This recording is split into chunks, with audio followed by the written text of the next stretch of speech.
이는 모세가 요단 저쪽 숲 맞은편에 아라바 광야 곧 바란과 도벨과 라반과 하세롯과 디사업 사이에서 이스라엘들에게 선포한 말씀이니라. 호렙산에서 세일산을 지나 가데스 바네아까지 11길이었더라. 40째 해에 11째 달 그 달 첫째 날에 모세가 이스라엘 자손에게 여호와께서 그들을 위하여 자기에게 주신 명령을 다 알렸으나 그때는 모세가 헤스본에 거주하는 아모리와 시온을 쳐 죽이고 에드레이에서 아스타롯에 거주하는 바산원 옥을 쳐 죽인 후라.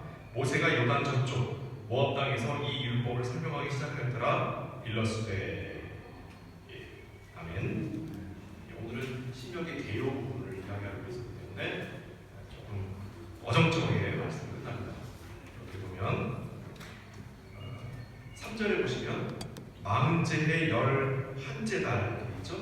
그러니까 40년하고 언제부터 계산하냐면 출애굽한 날짜예요.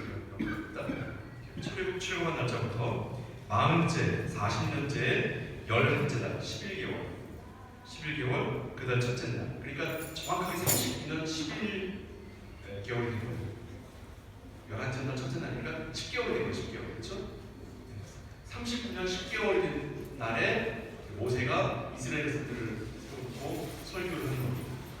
신명기는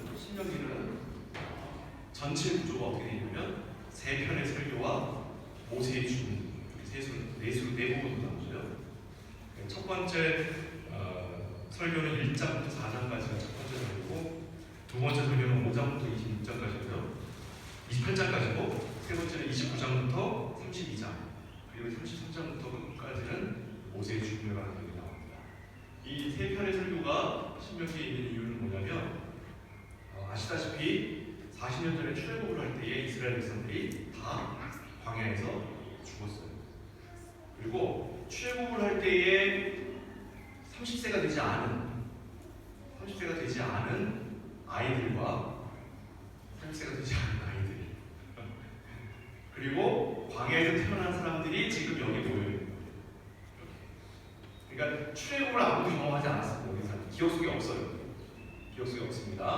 기억 속에 없기 때문에 그 출애굽할 때의 일들에 대하여 모세가 다시 이 백성들에게 다시 한번 기억을 상기시켜주면서 하나님께서 너희들을 여기까지 이끌고 오신 그 하나님이 어떤 분이신가를 설교하는 내용이 신명기예요. 그래서 사실 우리가 성경을 처음 읽었을 때 창세기, 출애굽기, 레위기, 민수기까지는 사건들 중심으로 하나님이 어떤 분이신가를 보여주고 있다면, 이 신명기는 처음으로 하나님은 이러한 분이시다라고 하는 걸 우리에게 알려주고 있는 첫 번째 책입니다. 그래서 신명기는 우리에게 그만큼 중요하고요. 우리가 출애굽을 직접 경험한 사람이 아니기 때문에 신명기는 우리에게 직접적으로 허락되는 말씀입니다.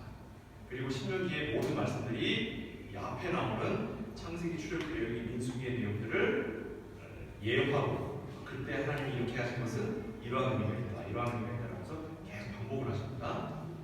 그래서 우리가 알다시피 십계명도 출애굽기 20장에 나오는 십계명이니까 하면 신명기 5장에 나오는 십계명이 있어요. 그것은 출애굽기 20장의 십계명은 그때 하나님이 주신 십계명이고, 신명기 5장의 십계명은 그 십계명을 이제 우리가 어떻게 적용할 것인가에 관한 해석에 해당하는 십계명입니다. 이런 식으로 우리가 이 신명기를 살펴볼 때에, 신명기야말로 앞으로 우리가 하나님을 살피고 하나님을 믿고 하나님과 함께 신앙생활하는 데 있어서 어떻게 나갈 것인가를 우리에게 보여주는 대단히 중요한 논리라고 생각이 되고, 또 그렇게 우리에게 계시되고 있습니다. 그래서 쉬운 말로 출애굽 2세대에게 주신 말씀이다, 이렇게 얘기합니다. 그 신명기에서 가르치는 것은 두 가지 중요한 관점이 있습니다. 두 가지 중요한 관점이 있는데, 하나는 뭐냐면 이게 이제 유대인들에게 하나님께서 유대인뿐만이 아니라 이스라엘 백성들에게 하나님께서 주시는 말씀 가운데 율법이라고 하는 것을 줬는데, 율법이라고 하는 것에 있어 젖과 꿀이 흐르는 땅에 들어갔을 때에 너희가 이 율법을 가지고 들어가 지켜야 한다는 거예요. 이게 무슨 말이냐면, 사람들이 약속의 땅으로 들어간다라고 하면 그 약속의 땅에 들어가서 놀고 먹을 거라는 기대감을 한단 말이죠. 왜? 광야 생활이 고되니까 약속의 땅, 하나님의 나라에 들어가면 이제 고생 끝 행복 시작이라고 생각한단 말이죠. 그런데 그렇지 않다는 거예요. 우리가 이 이후의 얘기를 알죠? 신명기 다음 성경이 뭡니까? 여호수아서예요. 여호수아서는 앞에 창세기, 출애굽기, 레위기, 신명기에서 나오는 그 광야에서 고생한 것보다 훨씬 더 혹독한 일이 벌어져요. 그리고 그 뒤에 여호수아서 뒤에 따라오는 본문은 어디예요? 사사기예요. 이건 더 심해집니다.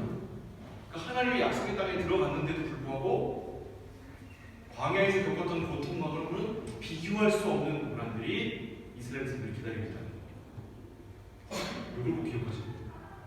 그곳에 가서도 이스라엘 백성들이 놓치지 않아야 하는 것이 무엇이다? 율법이다.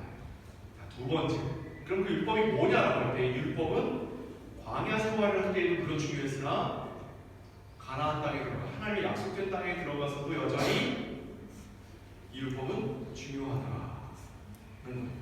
즉 율법이란 하나님께서 이 땅에 있어서만이 아니라 우리가 하나님 나라에 들어간 이후에도 영원토록 지켜야 할 하나님의 말씀이라는 거죠. 이게 신명기의 중요한 주제입니다. 우리가 살펴볼 텐데 그럼 율법, 그럼 구약은 율법의 시대고 신약은 복음의 시대니까 예수님은 다 적용하신 거 아닙니까?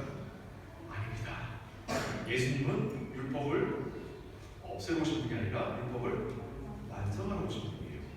이게 무슨 말이냐면 하나님의 율법은 여전히 우리의 오늘에도 중요한 단서가 되며 우리가 하나님 나라에 가서 우리식 언어로 표현하죠. 우리식 언어로 우리가 죽어서 영원히 하나님 나라에 가서 혹은 그 이후에 부활을 해서 영원토록 하나님과 하나님 나라에 살 때에도 이 율법은 영원히 우리에게 대단히 중요하다고요.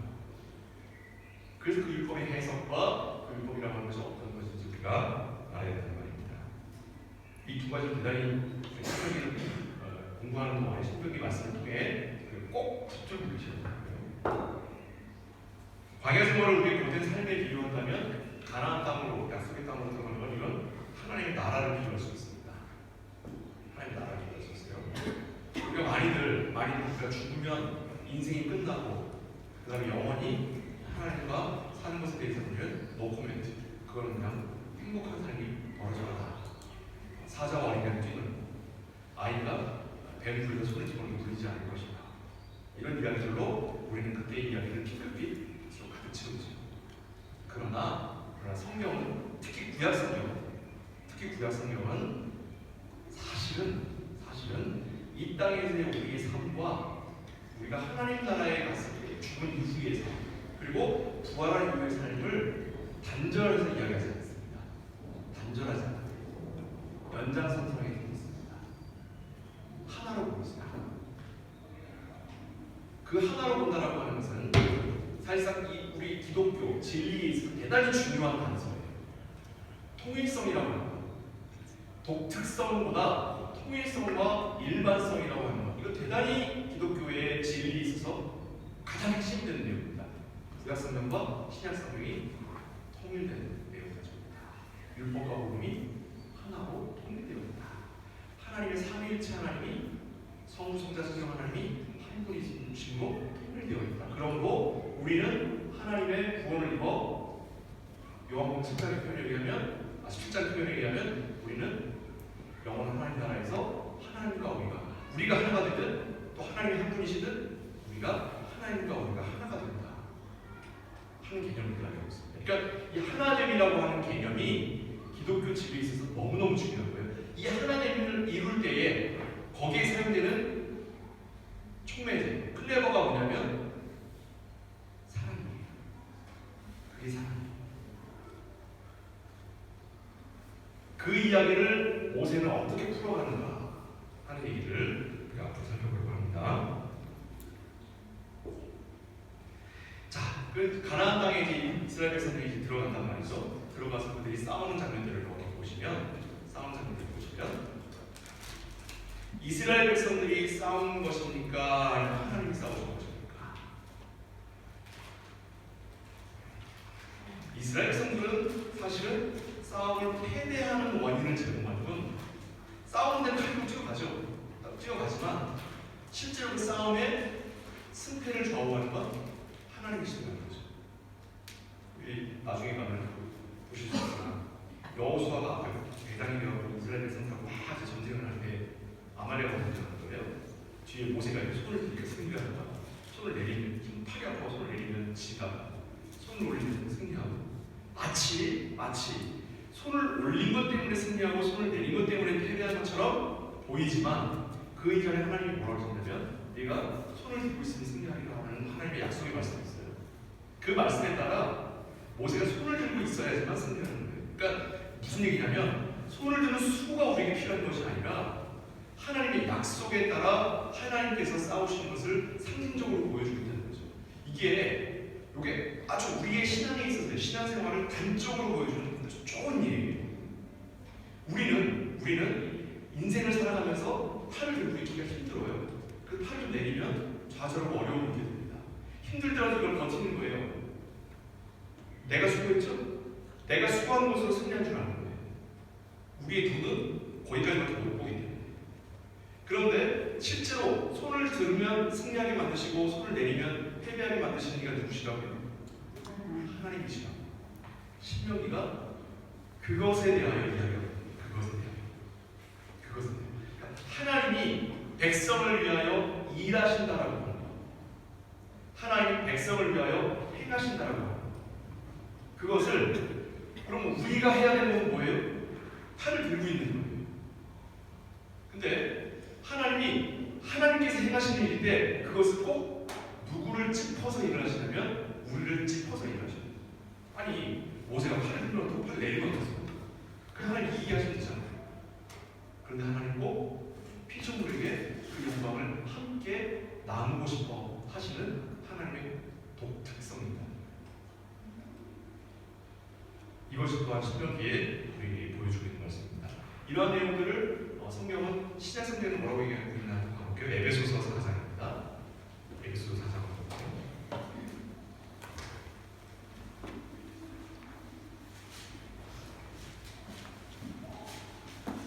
Ephesians, Neue Testament, Ephesians, Kapitel 4, Ephesians 4장, Verse 21 bis 27, 21절부터 27절까지입니다.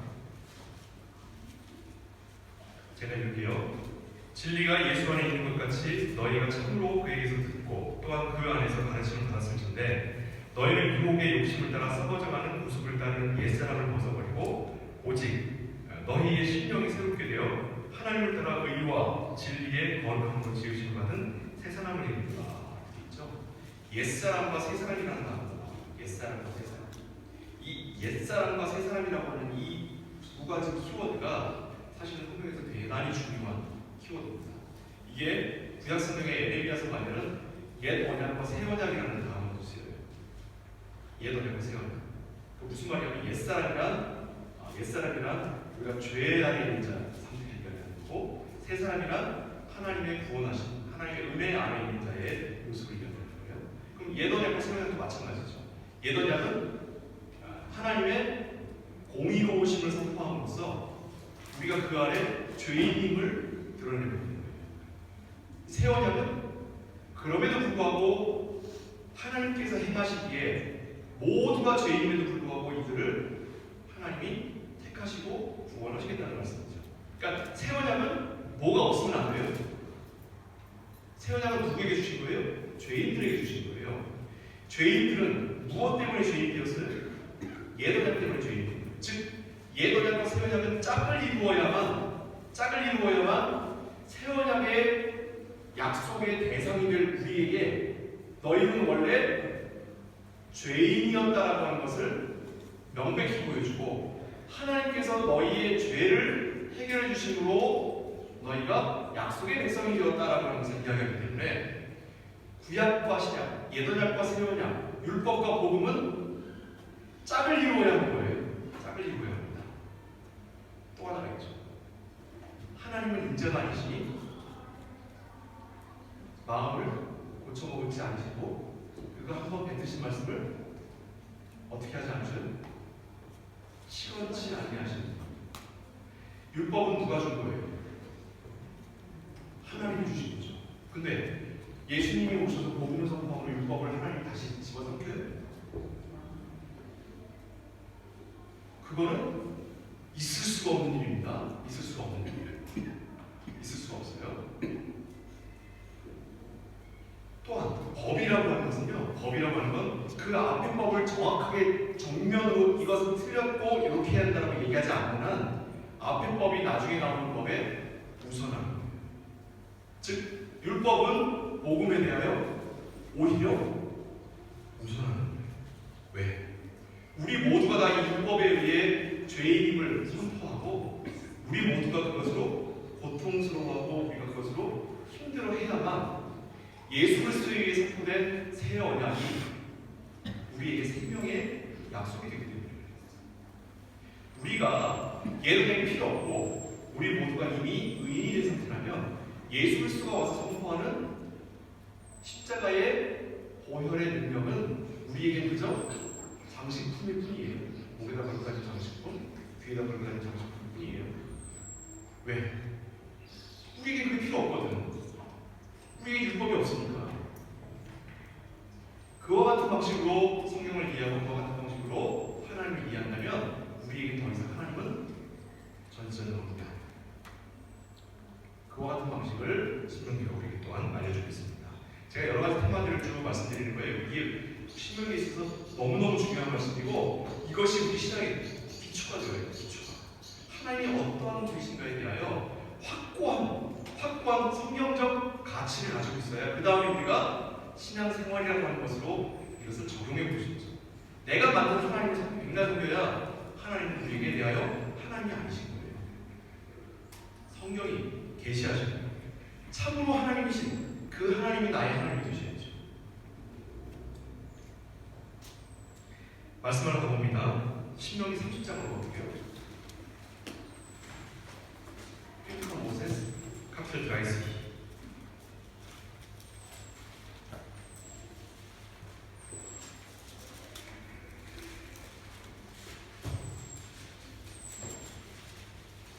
그러면 하나님의 율법이라고 하는 것이 얼마나 중요한 것인가? 왜 이렇게 중요한 것인가? 어떤 기능으로 우리에게 자유하기에 하나님의 율법을 먼저 주는가 하는 거예요. 30장 15절에 20절입니다. Verse 15 bis 20. 자, 보라, 내가 오늘 생명과 법과 사망과 화를 내 앞에 두었나니 곧 내가 오늘 네게 명령하여 내 하나님 여호와를 사랑하고 그 모든 길로 행하며 그의 명령과 규례와 법도를 지키라 하는 것이라. 그리하면 내가 생존하며 번성할 것이요 또 내 하나님 여호와께서 내가 가서 차지할 땅에서 내게 복을 주실 것입니다. 그러나 네가 만일 마음을 돌이켜 듣지 아니하고 유혹을 받아 다른 신들에게 절하고 그를 섬기면 내가 오늘 너희에게 선언하노니 너희가 반드시 망할 것이라. 너희가 요단을 건너가서 차지할 땅에서 너희의 날이 길지 못할 것입니다. 내가 오늘 하늘과 땅을 불러 너희 중에 너희에게 증거를 삼노라. 내가 생명과 사망과 복과 저주를 내 앞에 두었은즉 너와 내 자손이 살기 위하여 생명을 택하고 내 하나님 여호와를 사랑하고 그의 말씀을 청종하며 또 그를 의지하라. 그는 내 성령이시요 내 장수이시니 여호와께서 내 조상 아브라함과 이삭과 야곱에게 주리라고 맹세하신 땅에 내가 거주하리라. 아멘. 자, 이 말씀을 보실 때, 이 말씀을 보실 때 제가 장담합니다. 여기 있는 모든 사람이 이 말씀을 다 오해해서 보실 것이라고 제가 장담합니다. 자, 왜냐면 우리의 수준이 하나님의 말씀을 청종하는 것과 하나님의 말씀을 청종하지 않는 것을 선택할 수 있는 자리에 서 있다고 생각을 해요. 우리가. 그래서 말씀을 청종하면 하나님의 약속의 은혜를 입게 되고 말씀을 청종하지 않으면 우리가 또 말씀 청종하지 않고 우상을 섬기면 우리가 망하게 될 거라고 생각을 해요. 성경에서 그렇게 얘기했잖아요. 그죠? 근데 생각을 해보세요. 이 말씀을 듣고 있는 사람들은 지금 어떤 상태예요? 어떤 상태입니까? 출애굽을 하고 나온 사람들이에요. 이 사람들은 우상을 섬기다 온 사람들이에요. 우상 섬기는 게 몸에 배어있는 사람들이에요. 이 사람들은 이미 망해서 남들 민족, 이 애국 민족에게 오랜 기간 동안 노예로 사는 사람들입니다. 그러니까 이 사람들은 여기 있는 게 아니라 여기 있는 거예요. 여기. 무슨 말이냐면 이 이야기가 무슨 말이냐면 너희가 말씀 가운데 살기를 서원하면 너희에게 약속의 땅을 내가 너희에게 줄 것이지만 너희가 원래의 모습으로 돌아가 그 자리에서 움직이지 않고자 한다면 너희에게 대하여 줄 은혜는 없다. 이런 말씀입니다. 그러니까 지금 우리에게 선택권이 있는 것처럼 이야기를 하는데 그렇지 않아요.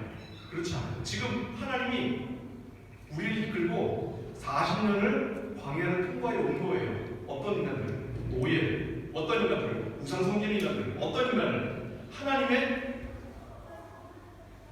이 옷자락 끄트머리도 보지 못한 인간들을, 하나님의 말씀이 무엇인지도 모르는 인간들을 40년 동안 이끌고 오신 거야. 40년 동안 뭐 하신 거예요? 하나님의 하나님 되심을 이 백성들에게 보여준 거예요. 근데 이 백성들이 하나님을 정말 섬깁니까? 계속 틈난다는 거 있어요. 계속 틈난다는 거. 알잖아요. 그렇죠? 출애굽기, 레위기, 민수기 전부 다 무슨 기록이에요? 하나님의 율법을 이스라엘 백성들이 얼마나 교묘하게 어겨가는가에 대한 기록 아닙니까? 그럼 창세기 좀 나와요? 믿음의 조상들이 얼마나 하나님의 말씀을 개떡같이 알고 있던가에 대한 기록 아닙니까? 그 인간들을 지금 하나님이 약속의 땅으로 이끌고 가시는 중이에요. 그러면서 하신 말씀이에요. 너희가 내 말씀을 잘 듣는 내가 너희를 저 땅으로 데리고 들어갈 거야. 무슨 말이냐면 여기 막 애들 막 놀고 있는데 걔네들한테 야 선생님이 정말 맛있는 걸 준비했어. 먹으러 가자. 그래서 애들을 데리고서 얼굴 달려가고 문 앞에 딱 서서 야 이 문만 열면 이 안에 맛있는 게 너무 많이 있어. 자 선생님 말 믿고 따라올 사람은 따라들어가고 싫은 사람 여기 놀아. 그냥 무슨 뜻이에요? 들어가자는 말입니까? 들어가지 말라는 말입니까? 같이 들어가서 먹자는 말이에요? 여기서 따라두고 있지 말고 여기서 놀라는 거예요? 아니면 들어갈 사람 들어가고 진짜 남은 사람 나오라는 뜻이에요? 다 데리고 들어가서 먹을 건데 선생님 말 잘 듣고 조용히 하는 사람 따라오면 내가 줄게. 이런 말이에요. 지금 이 말씀은 복과 화 중에 너희가 말씀을 따르면 복을 얻고 너희가 말씀을 어기면 화를 얻겠다라는 말이 아니에요. 이건 우리 모두가 다 같이 하나님의 약속과 그 말씀을 믿어 하나님의 나라에 들어가 이 젖과 꿀이 흐르는 그 약속의 모든 내용들을 복으로 받자. 이 말을 믿습니다. 어떻습니까? 성경이 다르게 보여요. 성경이 우리에게 복과 화 중에 둘 중에 하나 선택하라는 말로 쓰여 있으나 그 모든 내용은 우리가 함께 복을 얻자라는 말을 들었다. 성경에서 말하는 복이란 무슨 뜻이라고요? 복이란 단어가 나오면 그냥 머릿속으로 자동으로 이렇게 번역을 하세요. 복이 무슨 뜻이에요? 구원이에요. 구원. 성경의 복은 구원. 주식 투자에서 돈 더 많이 벌고 직장에서 승진하고 내가 참여한 프로젝트가 성공하고 내가 시험 보면 성적이 올라가고 이걸 얘기하는 게 아니라 성경이 말하는 복이란 100%입니다. 이거 99.9%가 아니라 100% 성경이 말하는 복은 구원이에요. 하나의 백성들. 자, 이스라엘 백성들이 복을 얻는데요. 이미 출애굽을 했는데, 이미 구원을 받았는데, 이미 출애굽을 했기 때문에 이들은 이미 구원 받은 백성이에요. 근데 가나안 땅에 따라 들어가면 복을 얻는데 무슨 말입니까? 구원받은 백성에게 구원을 약속하신 거예요. 즉 하나님이 이끌고 나온 모든 백성은 하나님이 모든 구원의 자리로 인도하시겠다라고 하는 강한 하나님의 약속의 말씀을 이렇게 표현하십니다. 이게 하나님의 언법입니다. 우리식의 언어로 이해할 것이 아니라 하나님의 언어로 이해해야 돼요. 그래서 출애굽한 사람의 수가 몇 명입니까? 60만 3,550명. 가나안 땅에 들어간 사람 수는 60만 1,720명. 몇 명 받았지? 1,730명이고 몇 명 받았어요? 계산 빠른 거. 1,000몇십 명 받았죠. 그 1,000몇십 명은 망한 사람들이죠. 그렇죠? 맞아요? 이 60만 이 넘는 수는 30세 남자의 말이에요. 30세 여자가 그 정도 수일 거고 아이들도 그 정도 수일 거예요. 그게 다 합하면 200만이 가까운 수예요. 200만이 가까운 수는요. 오늘 수를 세는 것과 내일 수를 세는 게 틀려요. 왜? 왜 틀릴까요?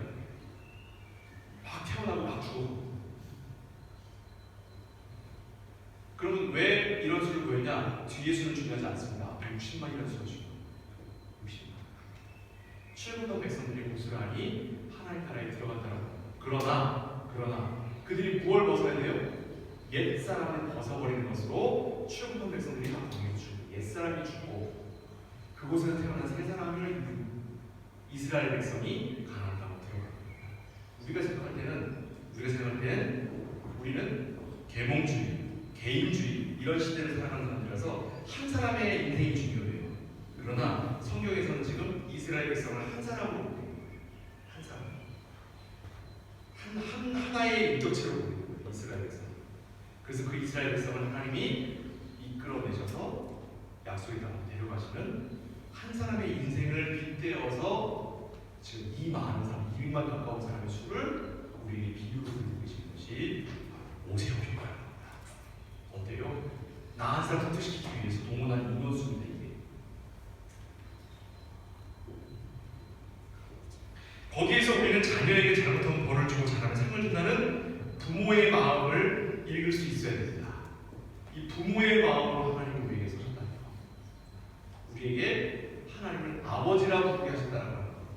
그것은 아버지와 부모가 자녀를 좋은 곳으로 인도하기 위하여 때로는 훈계를 하고 때로는 벌을 주기도 하며 때로는 격려하고 칭찬하기도 하는 다양한 모습으로 자녀를 대하는 아버지의 모습으로 이 말씀을 읽어야 한다는 겁니다. 세상에 어떤 부모가 자기 자녀가 잘못하면 벌을 주고 내쫓는 부모가 있어요. 잘못했어도 그 자녀에게 잘하도록 다양한 방법으로 소리 지르기도 하고 방에 가두기도 하고 때리기도 하죠. 그러나 얼굴로 달래기도 하고 또 져주기도 하는 거예요. 그래서 부모가 자녀를 키울 때 대단히 중요한 겁니다. 일관성입니다. 일관성. 어떤 때는 그렇게 행동했더니 막 웃고 재밌다고 하고 어떤 때는 안 된다고 혼내면 아이는 가치관이 혼란해요. 그래서 부모가 자녀를 키울 때 제일 중요한 가치 하나를 기억하셔야 돼요. 그 일관성이에요. 일관성. 어떠한 경우라도 잘했을 때의 엄마는 아빠는 칭찬하고 잘못했을 때에 그 훈계하는 자라야지. 또한 아버지가 자녀 교육에 있어서 손을 놓으면 안 돼요.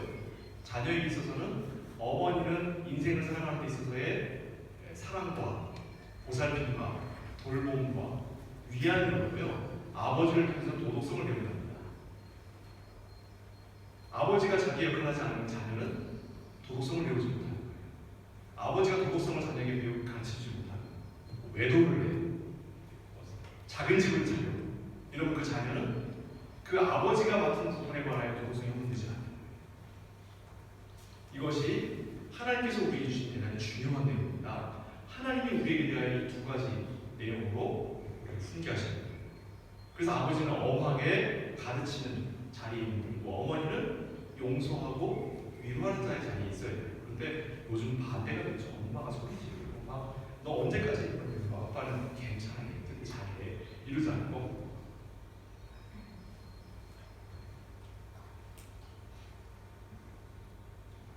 우리는 하나님을 아버지로 둔 하나님의 자녀들입니다. 우리 하나님은 우리에게 있어서 가장 좋은 것으로 주시는 분이셔요. 그래서 그 하나님을 우리가 참으로 이쁘신 분이시다 생각하는 겁니다. 민수기 6장을 한번 가볼게요. 민수기 6장입니다. 신명기 바로 앞이에요. 휘어들 모습. 카피텔 6 민수기 6장입니다. Verse 22 bis 27. 민수기 6장 22절부터 27절까지 말씀 읽을게요. 여호와께서 모세에게 말씀하여 이르시되 아론과 그의 아들에게 말하여 이르기를 너희는 이스라엘 자손을 위하여 이렇게 축복하여 이르되 여호와는 내게 복을 주시고 너를 지키시기를 원하며 여호와는 그의 얼굴을 내게 비추사 은혜 부시기를 원하며 여호와는 그 얼굴을 내게 회하사 평강 주시기를 원하노라 할지니라. 제가 늘 하는 축도죠? 늘 하는 축도예요. 이 축도를 자녀에게도 늘 해주시기 바랍니다. 늘. 27절 읽을게요. 그들은 이같이 내 이름으로 이스라엘 자손에게 축복할지니 내가 그들에게 복을 주리라. 어때요? 하나님은 자기 가진 모든 것으로 우리에게 복을 주시는 분이십니다. 자기가 가진 모든 것으로 심지어 자기 자신도 우리에게 복을 주시는 분이죠. 그런 분이 안 따라오면 버리신다고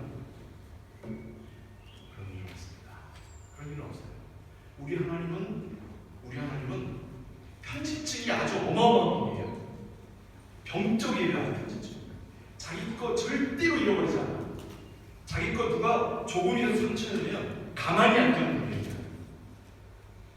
여기서 말하는 자기 게 뭐예요? 이거예요. 자기 것 조금만 상처 입어도 가만히 있지 못하는 분이에요. 우리 하나님. 우리가 그 하나님의 자녀라고 합니다. 우리가 그 하나님의 것이라고 하는 것 꼭 기억하시고, 이 하나님은 우리에게 뭐라고 하시냐면 너희가 내 것처럼 나 또한 너희 거다. 너희 거다. 신명기 14장 2절에도 이렇게 있어요. 죄송해요. 레위기 그 앞에 그냥 이렇게 해주세요. 레위기, 민수기, 신명기 다 나오는데 민수기를 먼저 읽었죠? 레위기에 이렇게 되어 있습니다. 레위기는 너무 우리가 자주 찾아본 말씀을 다 기억하시고 26절씩 2절 말씀. 나는 너희 중에 행하여 너희 하나님이 되고 너희는 내 백성이 될 것입니다. 무슨 말이에요? 넌 내 거, 난 네 거예요. 넌 내 거, 난 네 거. 하나님 이렇게 얘기하세요. 진짜 하나님 되게 힙하죠. 21세기 어려운 상황이죠. 나는 네 거, 넌 내 거. 레위기 26장 12절이에요. 다시 찾아봐요. 자, 그래서 신명기 14장 2절에 이렇게 있어요. 너는 내 하나님 여호와의 성민이라. 여호와께서 지상 만민 중에서 너를 택하여 자기 기업의 백성으로 삼으셨느니라.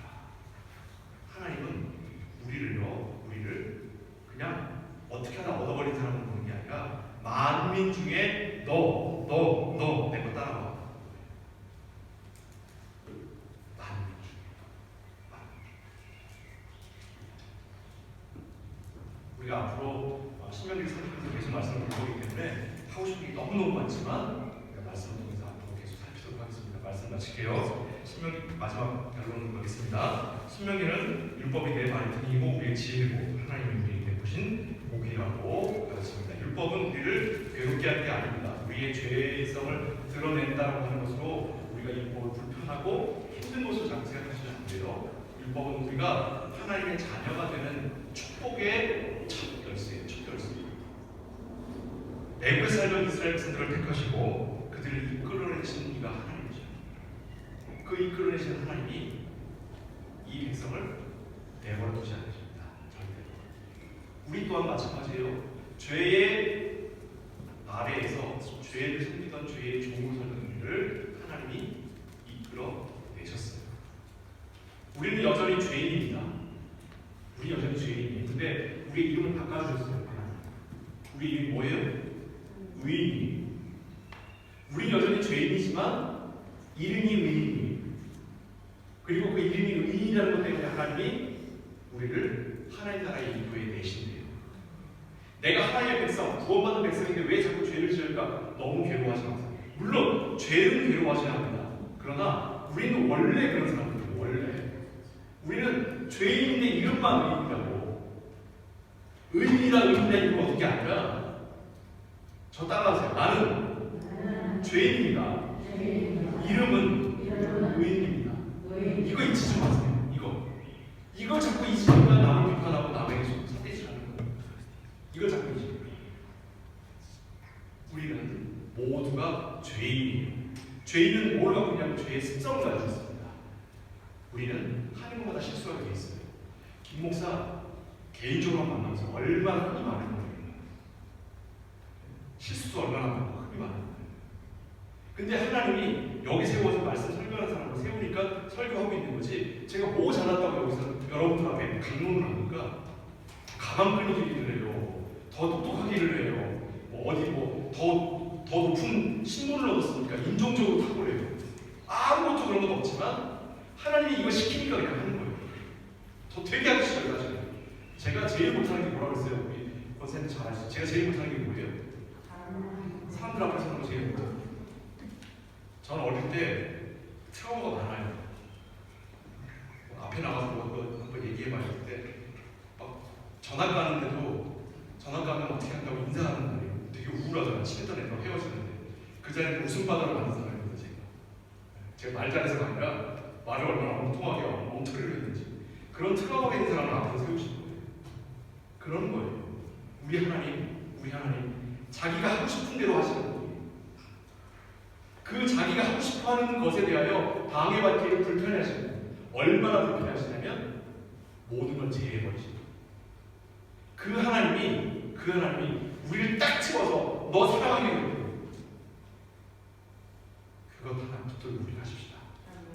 그것 하나 붙들고 신명의 말씀을 살필 때에 하나님이 우리에게 주신 율법이 얼마나 놀라운 역할을 하고 있는지 우리가 그 말씀 가운데 자유함을 누리시는 그런 시간들이 되시기를 축복합니다. 오늘 개요였습니다. 개요였기 때문에 말씀의 어떤 중요한 메시지를 찾기가 힘들지 모르겠으나 우리 앞으로 꼭 기억하실 것 두 가지 요거 두 가지 꼭 기억하세요. 첫째 뭐라고요? 하나님의 율법은 우리가 가나안 땅, 약속의 땅에 들어가서도 완전히 손 놓고 등 따시고 배울 때 가서 아무 고통 없이 아무런 수고 없이 지는 것에 대한 약속을 하고 있는 것이 아니다라고. 율법이라고 하는 것 자체가 우리가 이 땅과 마찬가지로 약속의 땅에 들어가서도 하나님과 영적인 싸움을 계속해야 된다는 거예요. 두 번째, 그렇기 때문에 이 율법은 이 땅에서만이 아니라 영원한 하나님 나라에서도 우리에게 영원히 하나님의 약속으로서 힘을 가진다는 거예요. 그렇기 때문에 우리가 하나님 안에서 자유함을 누리시고 하나님 안에서 복을 누리시고 하나님 안에서 모든 것을 누리기로 작정하는 그런 저와 여러분들을 축복을 드립니다. 기도하겠습니다. 사랑하는 아버지 하나님, 우리가 율법이라고 하는 것을 접근할 때에 참 어려운 점이 있습니다. 왜냐하면 예수 그리스도께서 복음으로 우리를 율법에서 자유하게 하신다고 하는 그 말씀 때문에 율법을 오해합니다. 하지만 이것이 하나님으로부터 온 것이며 하나님은 이 한 번 뱉으신 말씀을 다시 주워 삼키지 아니하시는 분이시라는 것을 성경이 선언하고 있기에 이 율법이야말로 참으로 우리의 구원에 있어 대단히 중요한 첫 번째 발걸음이며 첫 번째 열쇠가 될 것을 우리가 기억하고 이 말씀 가운데 우리의 구원의 약속이 있음을 확인케 하여 주옵소서. 우리가 참으로 하나님의 백성임을 확인하며 그 가운데 우리가 참으로 하나님의 자녀됨을 확인하는 그런 시간이 되도록 허락하여 주옵소서. 예수 그리스도의 이름으로 축복하며 기도합니다.